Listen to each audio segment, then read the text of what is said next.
how's everyone doing?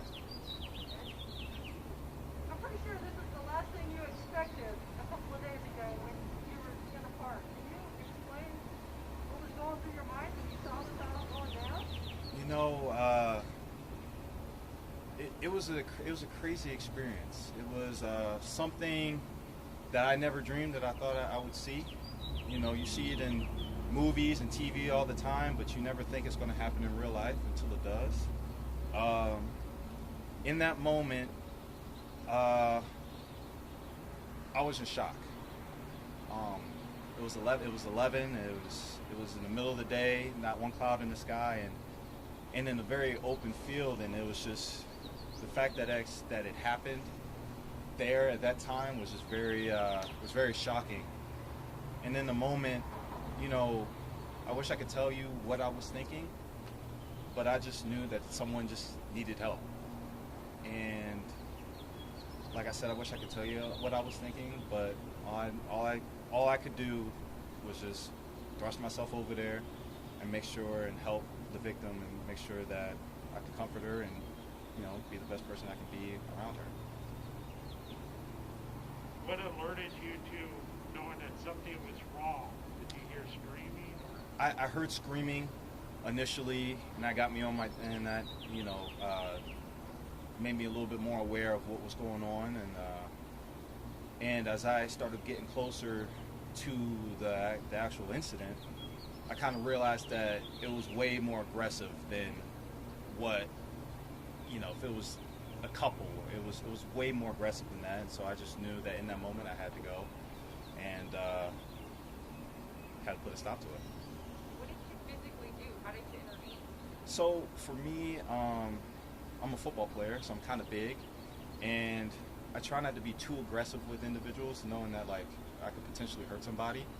So, but I do have a very loud voice, and so all I did was just yell, tell him to get off of her, and then yanked him off, and then I told him to sit down.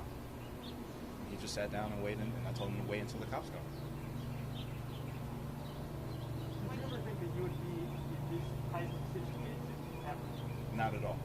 Not at all. In all my years, you know, my parents always talk to me about it and just say like, if there's someone in need, make sure you can help them.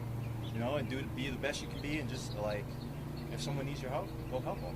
And I never thought this would happen, and I don't want it to happen again. I don't want to have to save someone else's life again. But I'm glad that I was able to save someone's life, you know, on Saturday. What was it like meeting her? I mean, seeing her after this reunited? I never thought in 1,000 years that I would see her ever again.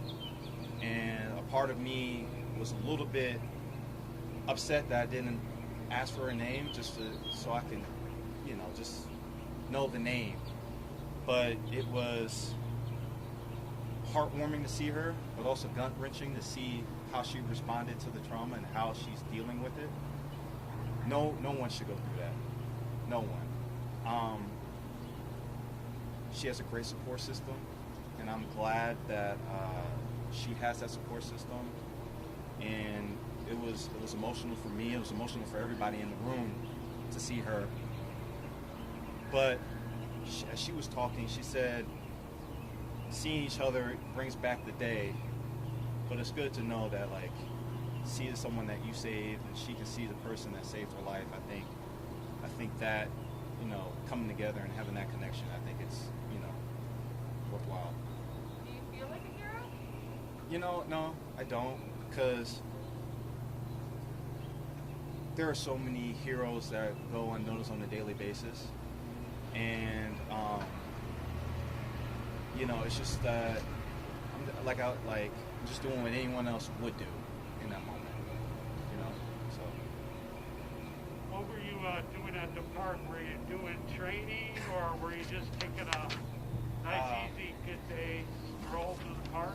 So, you know, I work out during the week, and Saturday I usually might go do an extra workout, but I was like, this week I'm just gonna take a walk, easy walk in the park, and you know, I was probably making my third or fourth lap around the little lake at the park, and that's when I saw it. So it was one of those crazy situations when you're not when you think that walking around the park would lead to that. It was in the middle of the day. Was there a lot of other people out there too? Yeah, there were a lot of other people. And that was the most shocking thing. The fact that there was still so many people around, and it still happened. So yeah, that still kind of gets to me till this day. But you know, Did you learn any lessons? Was there something, a big takeaway that you had from this experience? I think the biggest thing I would say is if there's someone in help, if there is someone in need, don't turn a blind eye. And now, I'm not saying an individual go run up and try to save the individual, no. Because at the end of the day, you still have to know, make sure that you're not putting your life in danger as well. But if you see someone in need, a simple phone call to the police could make a huge difference. Just standing there and just yelling and screaming, not even running up, just doing something to make the perpetrator nervous, or just bring some light to the situation where someone else could come and potentially do something that you can't do. So what I would say is I encourage people to help, but it doesn't have to be physical. You can help in a lot of different ways. And sometimes the best thing you can do is just find someone else who can help the individual. Can you give us a brief background on your football career? You said you were the Patriots? Yeah. So I was drafted in the 6th round for the New England Patriots last year, and I just finished my rookie season. And so, you know, just currently I'm just working out right now. I work out at in Chandler. I work out at AMDG Sports Performance, and I have a great support system there, and they do a great job of making sure I'm in shape and be ready for the next season. Can you say spell your name?